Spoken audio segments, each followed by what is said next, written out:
What's up, RIM family and friends? Welcome to the RIM.online. My name is Drew Worsham, and it is a joy and a privilege to get to be your pastor.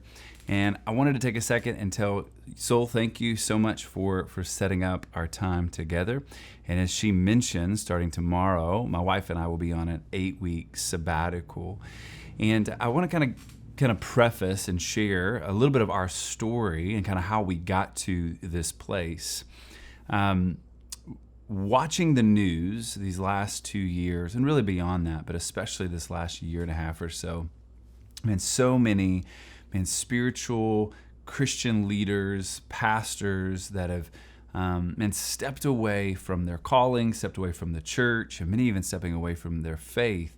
Many of them taking, I would say just falling into just pitfalls and disqualifying themselves from ministry. And so it's put my wife and I just on high alert. And here's why. Because church, I want to finish the race well. I want to get to the end of my life and say, I loved Jane with everything that I had. I loved my family well. I led you guys well. I shepherded your hearts well. And that really matters. And so as we begin to kind of look around and go, well, what safeguards, or rails that we could put in to make sure that I can finish well. And so we started figuring out, okay, what's the structure and the leadership of the RIM? And we love eldership. I believe that's very, very biblical. And so what does it look like to have elders and maybe overseers, a board? So the board overseeing our finances and vision, our elders overseeing our mission and theology and kind of checks and balances, but both being able to keep an eye on me and both able to fire me or pull me back if things are to kind of go off the reservation. And we established the board a month, 2 months ago. And one of the first acts of business that they wanted to pull together is, hey, Drew, it has been a crazy 2 years, and we love you, and we want you to be around for the next 30, 40 years in ministry, and maybe even at the RIM. And so they proposed this idea of us going on a sabbatical, an 8-week season of rest and seeking the Lord and just kind of letting the ground settle in our hearts. Because church, as many of you know, and we've been so open and honest, it's been a crazy journey this past 2 years. We planted this church, which is already such a huge endeavor. And then 6 months in, COVID hit and walking through a global pandemic. And then 6 months into that, when we went autonomous as a church plant, which really essentially we replanted the church. And then just so many other components and personal relationships. They're just kind of they've just been weighty. And then not to mention our son who was born with special needs. And in 15 years of ministry, I've never pushed pause. And the board was just like, hey, we love you. And this would be such a good season for you to just get to rest, focus on your family, focus on your spiritual and mental health, and for you to be able to come back just being all that God has called you to be. And so I feel like this is a massive gift from the church, from the board, from the elders, for you guys. And I just want to say thank you so much. I am excited to come back and be even just a better leader for you guys. So thank you for giving me this opportunity. I believe that the best is yet to come for us as a church. And so I want to pray for us, and then we're just going to dive into this message. And I'm really excited about this, and I hope as we cover a lot of ground that God would speak to you in a very, very clear way. So let me pray for us, and then we'll get started. So, Jesus, wherever people are tuning in today, God, I pray that you would meet them right where they're at. I pray that you would speak to them in a way that they can understand, that, Father, that you'd begin to respond to questions that they have in their hearts, doubts that they may have. Would you just speak to them in such a really sweet and powerful way, King Jesus? We need you, and we ask that you would just meet with us today. It's your name I pray. Amen. Well, if you have a Bible, I would love for you to turn with me to John chapter 8. John chapter 8. And as you turn there, I want to kind of catch you up. We're and 2 weeks into a sermon series that we're calling Come and See. And it's just a walk through the Gospel of John. And last week we looked at chapter 1 and how the Word was with God, was God from the very beginning. But the Word, the Logos, put on flesh and moved into our neighborhood. That the Word was Jesus. And John tells us in chapter 20, verse 31, that the reason he wrote this book was to help you and I, a Gentile and a few Jews, this audience, to actually see who Jesus really is, who he claimed to be, who he promised to be. And there's this invitation into intimacy. And so we talked about that it's not just about seeing with our eyes or glancing, that it's actually about gazing, really beholding, like actually knowing and letting Jesus transform you. That's the invitation. And church, we believe that. We believe that Jesus is legitimately that good. And we want you to meet him and know him and be transformed by him. Now, I don't know if you've had many opportunities to travel outside of the state of Texas or wherever you find yourself, but I love visiting New York City.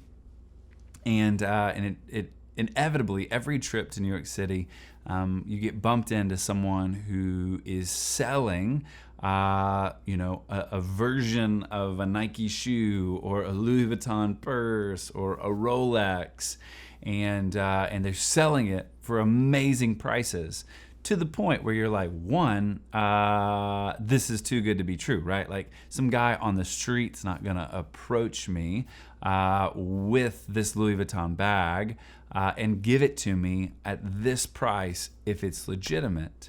And sometimes we fall for it, and sometimes we pay for it, sometimes we don't care. But in the end, here's what happens. We end up not getting what's real, but getting what's counterfeit. Now, here's what I know about all of us. Although many of us would be okay settling for counterfeit, every one of us desires something real. Because at the end of the day, it's only something real that truly satisfies and truly meets the need that we're looking for. Case in point, counterfeit food doesn't fill you. It's gotta be real food. So, here's what I want us to kind of dive into. I want us to start at the very beginning. Even though we're going to land in John 8, I want us to go back to the beginning in Genesis chapter 1. And I just want to tell us the story. And my hope is that you would hear it from maybe in a clear way for the very first time, and that it would point from the beginning all the way to King Jesus. So here we go. In Genesis chapter 1, when we see that God is nothing but God in perfect relationship with himself. And God chooses to speak the Word into existence, the Word being Logos, the agent, Jesus. Like, he speaks the world into existence. And then on the sixth day, he reaches into the dirt and he forms mankind. He then breathes life into man and gives him life. Why? So that Adam and Eve can have a deep, intimate, real relationship with Jesus. And he places them in the garden, and he says, you can eat of all of the trees, everything. You have all access except this one tree that's in the garden, the tree of knowledge of good and evil. Now, if you're like me, you're probably asking the question, why put that tree in the garden to begin with? Like, why put the option of death? Like, why not remove that tree? Well, the truth is that I'm learning that a relationship, love, cannot be love void of trust. And so God is inviting Adam and Eve to trust him, to believe him, to enter into a relationship with him, to walk with him, believe him, take him at his word. And then he gives them this, hey, listen, don't eat of this tree. It's not going to end up good for you. Now, we don't make it 3 chapters into the book before we see the story takes a hard shift.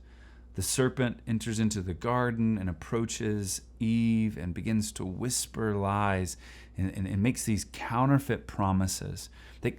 God's holding out on you. That God just doesn't want you to be happy. He doesn't want you to be fully satisfied. He's not enough. And so he's holding out. So if you just taste and see that this fruit is good, then you would be like God. And God doesn't want that. And Adam and Eve, they believe the counterfeit promise instead of the truth of God. And in that moment, man, Adam and Eve instantly find out that the counterfeit never satisfies. It's incomplete. It'll never satisfy. But as sin enters the world and fractures it as we know it, it broke it. And so we feel that. We know that. We sense that. We live in a fractured, broken world. But God's not done. Like he's pursuing his people. And even though they're outside of the garden, he wants them to know that he's the one true God and he's the only one that can satisfy, and everything else is counterfeit. So fast forward into the story, we find ourselves in Exodus. And the people of Israel, God's chosen people, they find themselves in slavery underneath a dictator named Pharaoh who just enslaves them and works them to the bone. And God sees his people, and he knows that all of these counterfeit gods that they're pursuing, only he can satisfy. So he comes to a man named Moses in the form of a burning bush.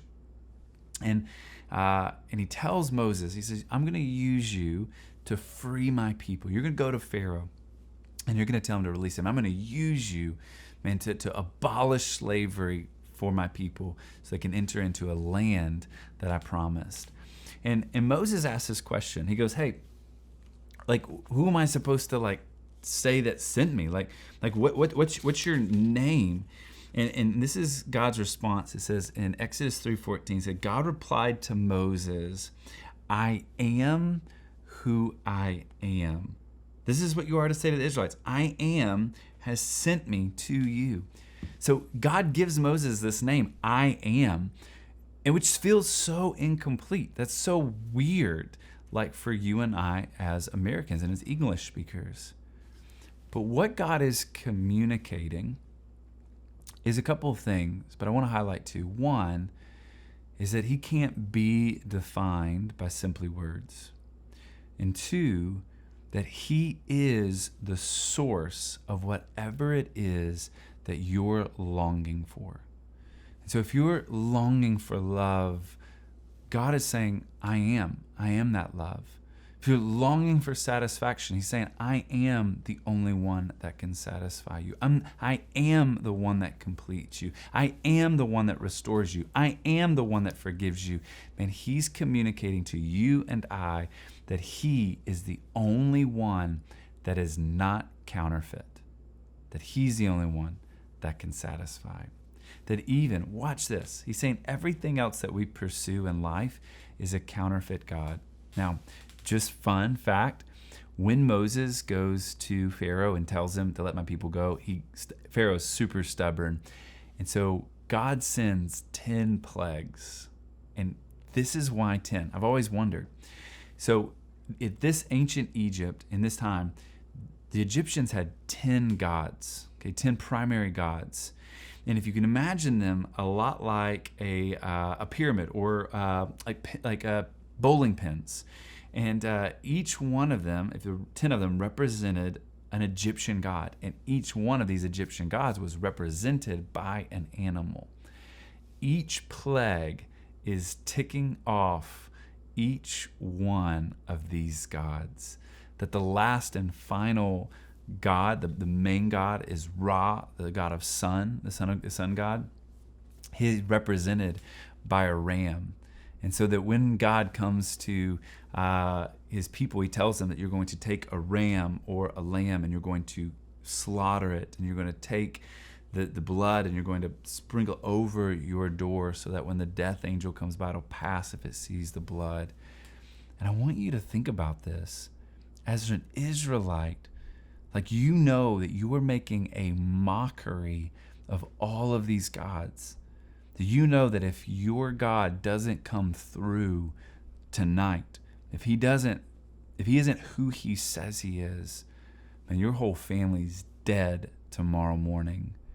And so what he's showing, though, when God fulfills exactly what he promised, is once again, all these other gods, they're counterfeit. And all these other gods can't satisfy.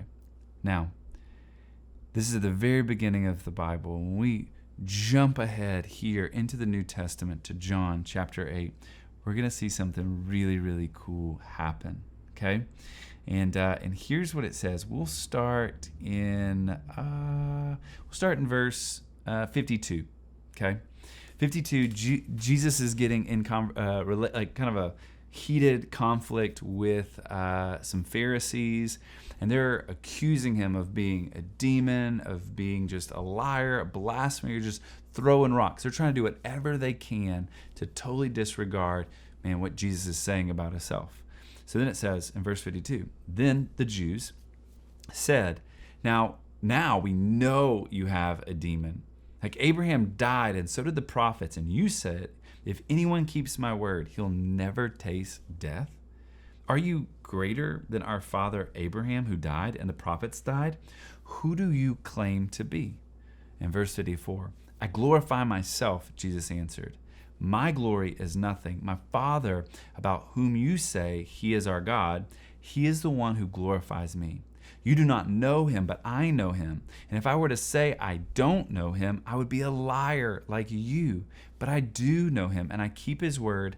Your father Abraham rejoiced to see my day. He saw it, and he was glad. Now, real quick, pause. What they just said is he's saying, hey, like me and God, like we're the same. We're the same essence. Like he's my father. I'm his son. Like we are together one. And I had glory that was from before the world was spoken into existence, before the Logos, Jesus, helped create the world. I was there before Abraham. And so all of a sudden the Jews back up and they're like, whoa, time out. You're not even 50 years old. How in the world could you say that? And so in verse 57, the Jews replied, you're not even 50 years old yet, and you've seen Abraham? In verse 58, Jesus said to them, truly, I tell you, before Abraham was, I am. Dun, dun, dun. What? Don't miss this, church. What Jesus just said with two words, I am. He is communicating to everyone that was in that audience and to you and I that the same being that was in the burning bush that spoke to Moses, the same being that caused the 10 plagues, that spoke that all these things were counterfeit gods, that he's the only one that can satisfy. That God is who Jesus is. That Jesus is I am put on flesh and here in person, where we can touch, we can hold, we can hug Jesus. So of course in verse 59, they pick up stones to throw at him, but Jesus was hidden and went out of the temple. Jesus is communicating about himself that I am the God of the universe. Church, don't miss this. Many of us would have this mindset to be like, man, Jesus, I think many of us like Jesus, no matter where we find ourselves in the spiritual journey. He's a good dude. He historically, he walked on earth, and every world religion has to do something with Jesus. And many would say that he was a good teacher. Maybe he's a good prophet. Maybe he's just a good man. But what did Jesus say about himself? He said that he was God. Now, I want to kind of backtrack a little bit, because this I am is really big right here in chapter 8. But there are 7 other places where Jesus is going to communicate I am statements about himself. And the first one we see in John chapter 6. So if you have your Bible, turn to John chapter 6. And I kind of want to I'll set the scene here so that you kind of know what we're diving into. In John chapter 6, Jesus feeds 5,000 men, so maybe closer to 20,000, counting women and children, with one Hebrew Lunchable, just a couple of loaves and a couple of fish. Now, the crowds lose their mind. They're fully satisfied. They chase after Jesus. They actually want to, by force, make him king. And Jesus, kind of runs away from them. He gets on a boat. He walks on water. There's some cool stuff that happens here. And then they come to Jesus and they're like, hey, perform more magic tricks for us, Jesus. And he kind of denies that. He's like, hey, that's not why I came. You're kind of missing it. You don't really have eyes to see. And then they go, but then teach us how to do the magic tricks. And he just is like, hey, you're missing the point, guys. The bread and the fish, you seek me because you want what I can give you. But the truth is you are missing, all your focus is on the physical and you're missing the actual spiritual. And so in verse 31, the crowds, they respond. They say, our ancestors, and they ate the manna in the wilderness, which was bread that fell from heaven that God gave his people every day as they journeyed through the wilderness. He said he gave them bread from heaven. Then Jesus responds, truly, I tell you, Moses didn't give you the bread from heaven, but my Father gives you the true bread from heaven. For the bread of God is the one who comes down from heaven and gives life to the world. Verse 34, they respond, as probably I would too, Sir, well, give us this bread. If it's all satisfying, if it's going to give us life, then yeah, give us this bread. And watch Jesus' response. Verse 35, I am the bread of life. Jesus told them, and no one who comes to me will ever be hungry, and no one who believes in me will ever be thirsty again. Jesus just said, I am the bread of life. I am the only one that satisfies. I'm the only one that can quench your thirst or take care of your hunger. Not only am I God, I'm the only true God that can meet you where you are and satisfy your deepest need. Your deepest need is not your physical hunger. It may be a temporary need and it may be an urgent need, but our deepest need is the bread of life, the bread that actually satisfies the hunger of our souls. And every one of us, we have a hunger.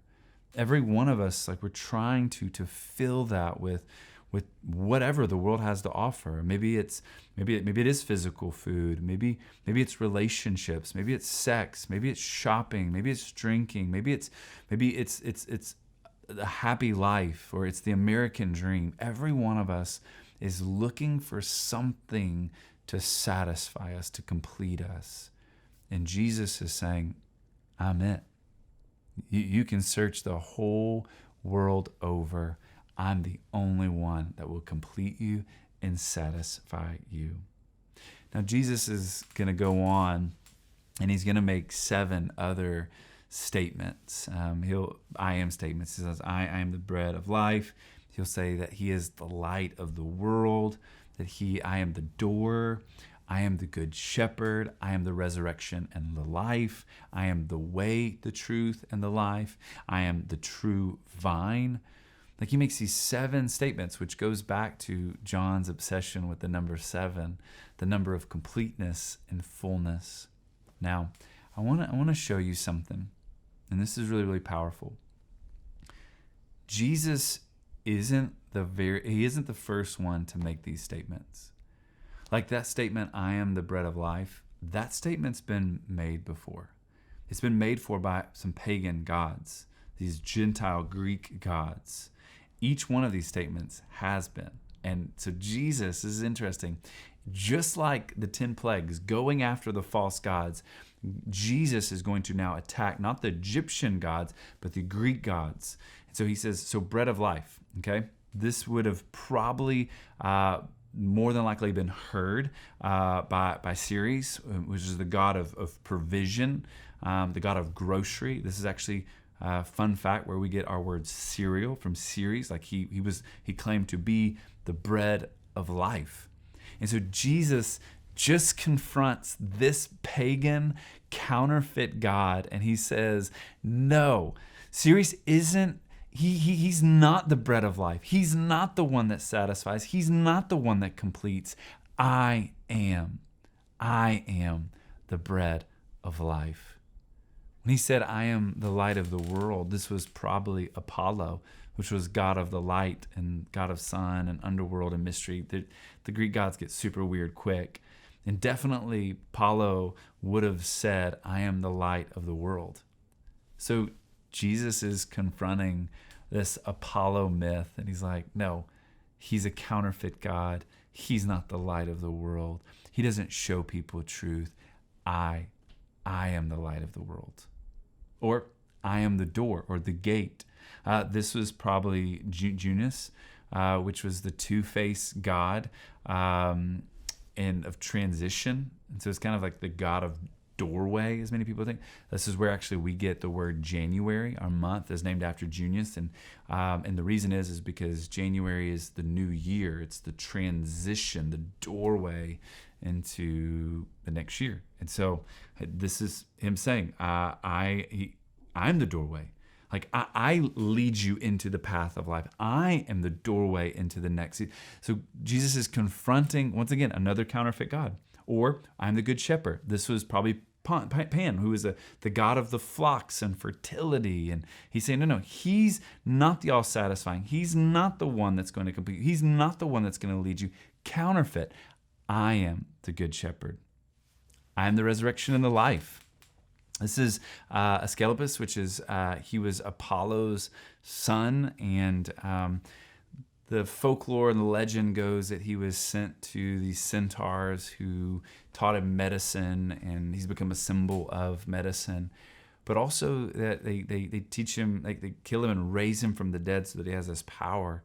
And so he would have been able to say, I am the resurrection and the life. And Jesus is going, no, that's just a made-up story. I'm the resurrection and the life, and I'm going to prove it on the cross. I am the way, the truth, and the life. This was Athena, the goddess of truth, goddess of the way. And he's saying, no, truth isn't found in Athena. That's made up. That's just speculate. Like, I am the way. I am the truth. I am the life. True vine. That this was probably Dionysus, which was the god of wine and orgy, and had probably the largest following. And so he's tapping, he's like, no, I'm the true vine. I'm the one that satisfies your thirst. I'm the one that brings joy and happiness and cheer. I'm the one that brings peace to your soul, not that God. And so that's what's so interesting is Jesus is walking through each one of these things, and he's trying to communicate that everything that you are looking for in life to satisfy you, to complete you, you find it in me and no one else. All these other gods are counterfeits. I'm the only one that can satisfy. Only I can give you the real thing. And it probably won't be the real thing that you think it is, but I can give you life and give it to the fullest. So the Greek mindset would have seen all of that, but also the Jews would have heard the same connection, that everything that Jesus was saying was also connected to the Torah. The bread of life is the Torah. Jesus would even say that himself, like that man doesn't live on bread alone, but on every word that comes from God, like the Torah, that light of the world, that your word is a lamp unto my feet and a light unto my path, and so forth. Each one of them connected to the Torah. But more than that, also each one is a reminder to the Jew that Jesus is claiming to be a God. As if the I am statement wasn't enough. Jesus is saying this, hey, God is your provider. He provided in the wilderness. I am the bread of life. I am your provider. When he's talking about being the light of the world, he's saying that he is the God that is the pillar of fire leading people with light through the wilderness in the dark. When he talks about being the gate, he's saying, I am the God that provides salvation, that this is the gate of the Lord through which righteous may enter. I will give thanks for you answer me and you became my salvation. Psalm 118, that Jesus is the gate to salvation. That when comes to the Good Shepherd, he's saying that I am the God himself who is a good shepherd. That I am the God of the resurrection and life. I am the God who provides a way to the Holy of Holies, that Jesus is the way, the truth, and the life. And that I am the God that makes Israel the one true vine. That he's constantly connecting this to the Torah, but yes, to himself. Church, this is a really big deal. And I want you to see that Jesus isn't just, he's not just this good teacher. He's not just this good prophet or a good man. That he is the one true God. And he came to speak life into you and I and remind us that all the other gods make promises, all the other these counterfeit promises, but he is the only one that satisfies. He's the only one that completes you. If we could imagine today that if I had 2 giant stacks of money and they were your next year's full salary all straight in cash, and one pile, the real deal. The second pile, all counterfeit. And if I were to say, hey, you get one choice and you have to choose now to pick one of the piles, and that's the one you have to live with. Knowing one is counterfeit, here's what I would guess. You probably wouldn't just glance at one of the piles real quick and then just take. You would gaze deeply. You would look and you would examine and you would want to know deeply which one is the real. Why? Because you know that life's not going to go very far if you don't have next year's salary and it's all counterfeit. Like that your heart knows that you weren't made for something counterfeit. You were made for something real. But to experience something real, it goes beyond just glancing and hoping, but actually gazing. To like really come and see and look closely at who Jesus claims to be. And then church, watch what he'll do. I encourage you so much to carve out space, carve out time to just sit with Jesus. To ask him, to be so bold, to go, God, if you're legit, show me. And if he is legit, he probably will show you. But would you be so brave to actually create the space to come and to see and watch what God will do? Church, I'm so excited for this next season. And I pray that you would lean in. And I want you to take the next 120 seconds and process these 2 questions. God, what are you speaking? Jesus, what are you saying to me? What are you inviting me into? And then the second thing is, how do you get to respond? How do you get to live starting today? I love you, church, and I can't wait to see you soon.